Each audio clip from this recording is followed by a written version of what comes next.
Some divorces don't start with shouting, but with the deafening silence around the dinner table. It wasn't that we stopped loving each other.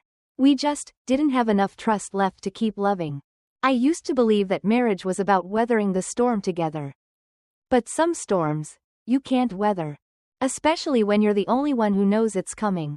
My husband, Alex, was the kind of man who made me believe that kindness and ambition could live in the same heart.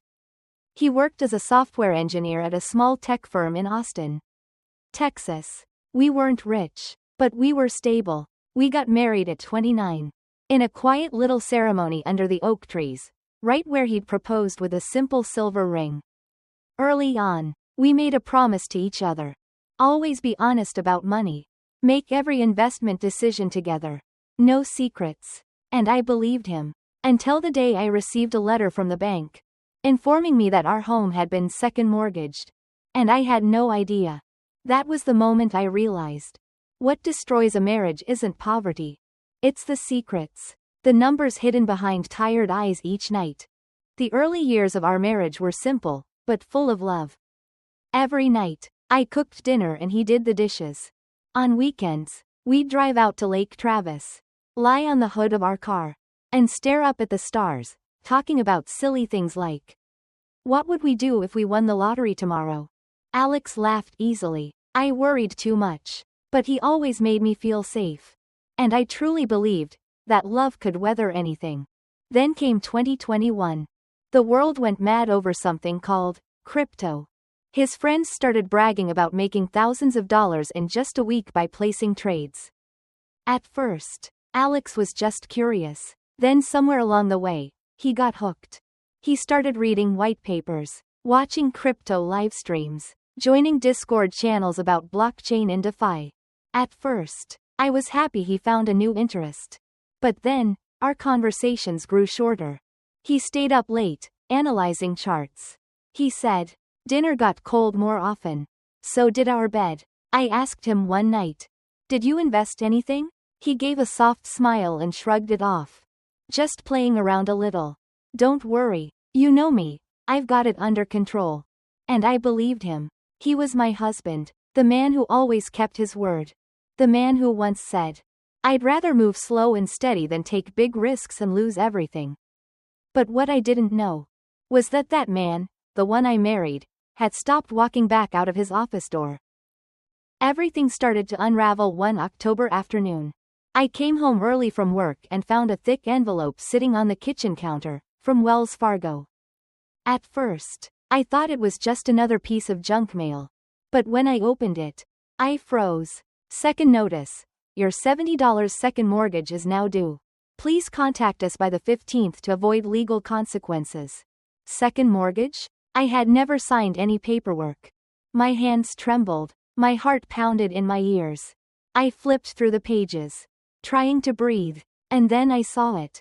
Alex's signature, right below the line that read, loan secured by joint property, Unit 3B, Shoal Creek, joint property, our home, the one we had picked out together, painted together, planted flowers around, the place I thought would be the safest place in the world.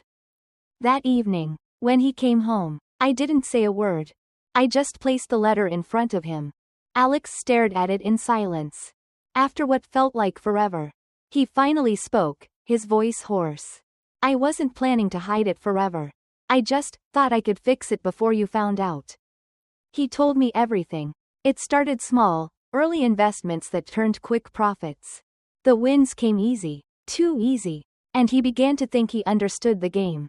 Then Luna crashed. Then Celsius froze all withdrawals. Then NFTs tanked. Then FTX vanished, taking all $70 he had borrowed through a trading app with it. I just wanted to make some quick money, for us. You said you wanted to start a family. I wanted to be ready, to make sure we had enough for everything. I didn't yell. I didn't cry. I didn't throw anything. But something inside me shattered. Not because he lost the money, but because he chose to hide it from me. He gambled our house, our future, our trust, and he never said a word. We didn't get divorced right away. I tried to forgive him. Tried to believe it was just one mistake. Tried to get through dinners where neither of us touched our plates. Tried to look past the way his eyes shifted whenever I mentioned the bank. We even went to couples therapy. The therapist asked me, "Do you still love him?" I answered, "I think I do, but I don't know who I'm in love with anymore." Then came the harder question. "Do you trust him?" I said nothing. That silence, it stretched on. Like every conversation we'd had lately. Ending before it even began. Alex grew quieter, more withdrawn.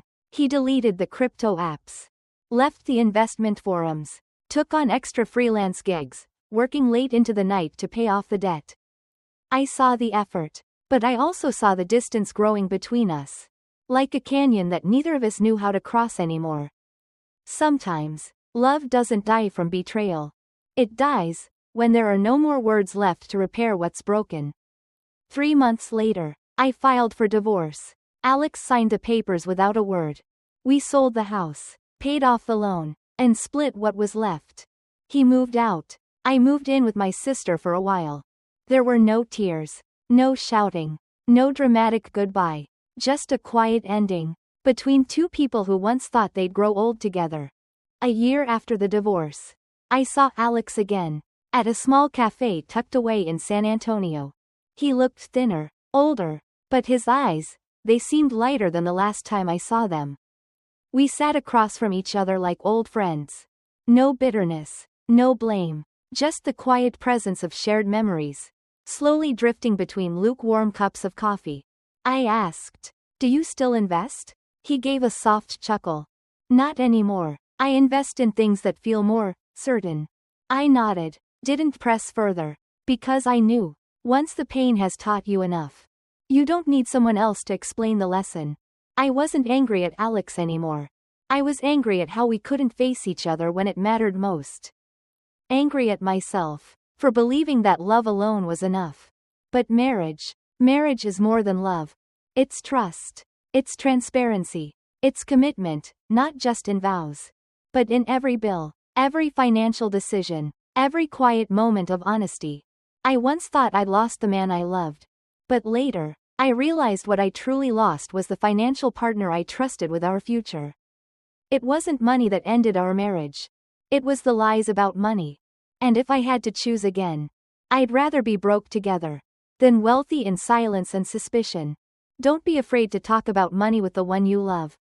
Because if you can't share your fears of losing it all, how can you ever believe you'll grow old together?